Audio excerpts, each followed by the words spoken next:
Minggu 18 November 2018 kemarin, seekor paus terdampar di Pulau Wakatobi dengan kondisi membusuk. Kondisi mamalia laut ini begitu memprihatinkan karena di dalam perutnya ditemukan banyak sampah plastik yang beratnya mencapai 5,9 kg.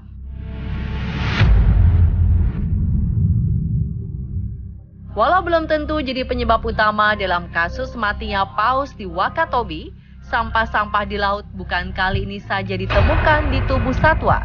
Faktanya, ribuan binatang di laut mati karena sampah plastik tiap tahunnya. Bumi, khususnya hewan laut, sedang krisis akibat sampah. Akibatnya banyak hewan laut dan juga burung mati mengenaskan karena sampah. Inilah beberapa kasusnya.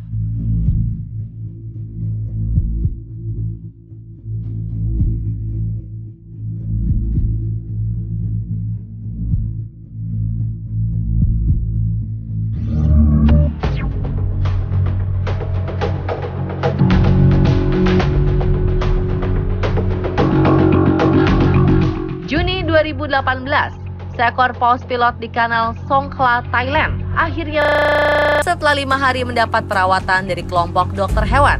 Di dalam perutnya ditemukan sekitar 80 keping sampah plastik seberat 8 kg. Sampah plastik membuat ikan paus sakit dan tidak bisa berburu makanan.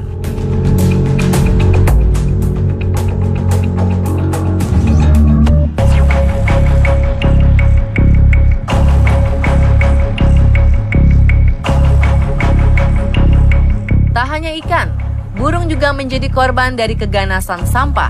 Seorang fotografer, Chris Jordan, pernah mengabadikan foto bangkai burung Laysan albatros dengan perut penuh sampah plastik di Pulau Midway, Samudra Pasifik.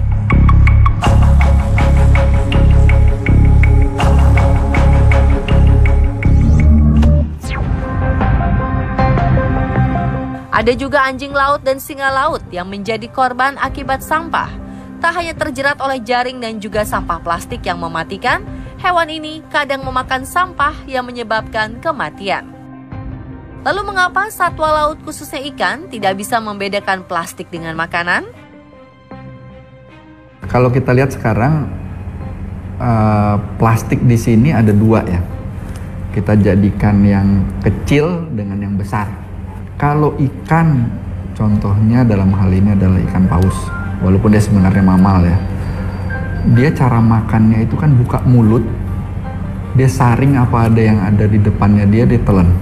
Nah kalau kebetulan di depannya itu ada kantong plastik, dia makan kantong plastik itu.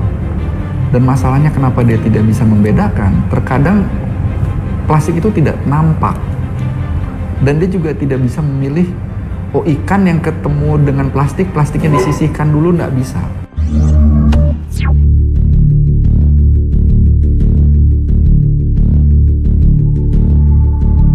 Banyak orang tidak sadar jika sampah puluhan tahun lalu, khususnya plastik, kini menumpuk di tempat bernama North Pacific Gyre, Great Pacific Garbage Patch, atau lebih dikenal dengan sebutan Pulau Sampah.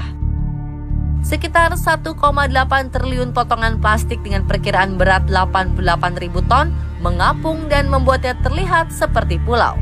Setelah dikaji, pulau sampah seluas 1,6 juta kilometer persegi atau 3 kali ukuran Pulau Kalimantan ini, 99,9%-nya adalah sampah plastik. Lalu bisakah kita mengatasi sampah di lautan?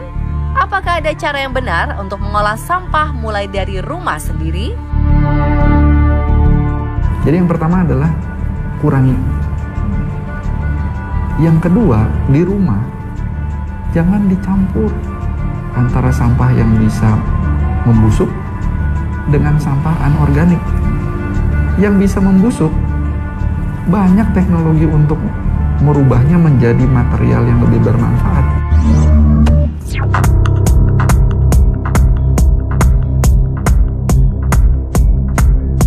Organisasi Konservasi Laut Global Oceana menuturkan saat ini laut menerima ancaman serius karena ratusan juta ton sampah plastik sudah masuk ke lautan. Berikut beberapa negara penyumbang terbesar sampah bagi lautan ini.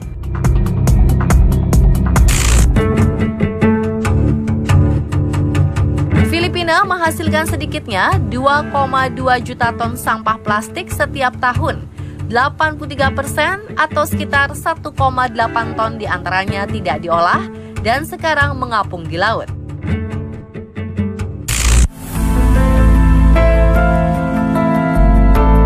Dari 2 juta ton sampah plastik yang diproduksi warga Vietnam, 1,8 juta ton mencemari air laut. Ini artinya setiap penduduk pesisir Vietnam bertanggung jawab atas 32,9 kg sampah plastik ke laut per tahunnya.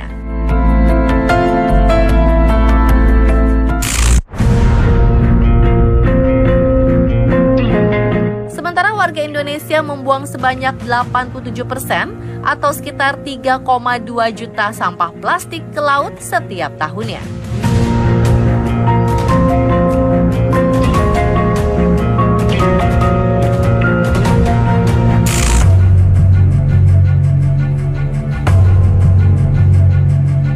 Negara paling banyak menyumbang sampah ke lautan adalah China. Menurut hasil studi University of Georgia, negara dengan konsumen plastik tertinggi ini membuang sampah plastik sebanyak 11,5 juta ton per tahun.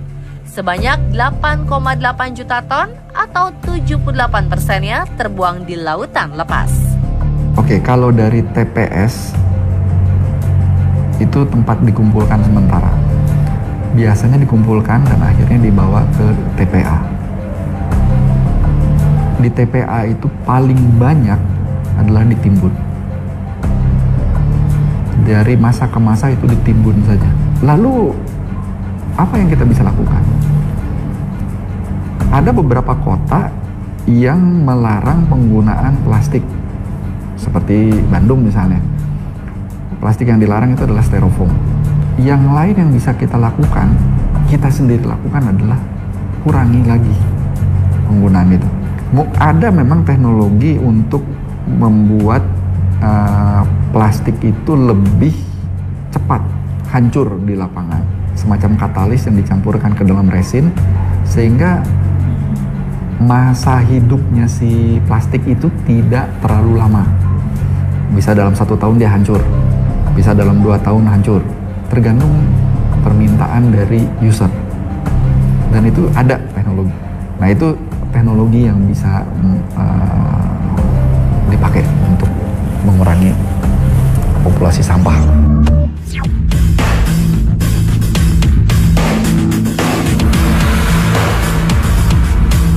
Mungkin tanpa disadari, sebagian besar masyarakat mengkonsumsi makanan yang terdapat potongan-potongan plastik sangat kecil, yang tentu berdampak buruk bagi kesehatan. Bagaimana mikroplastik bisa sampai ada di dalam makanan? Tentu bukan hanya laut dan hewan-hewan di dalamnya saja menjadi korban akibat sampah plastik. Dalam jangka panjang, sampah plastik di lautan bisa mengancam kesehatan manusia. Jadi, ayo kita mulai kurangi penggunaan plastik dalam aktivitas sehari-hari.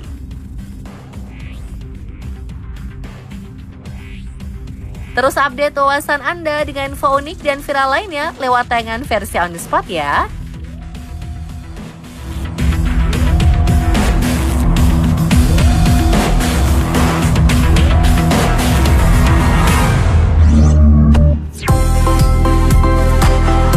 Baik tempat wisata di dalam negeri yang menjadi bucket list para traveler, Kepulauan Raja Ampat di Papua, Kepulauan Kei di Maluku, serta pesona hiu paus di Bone Bolango, Sulawesi Utara.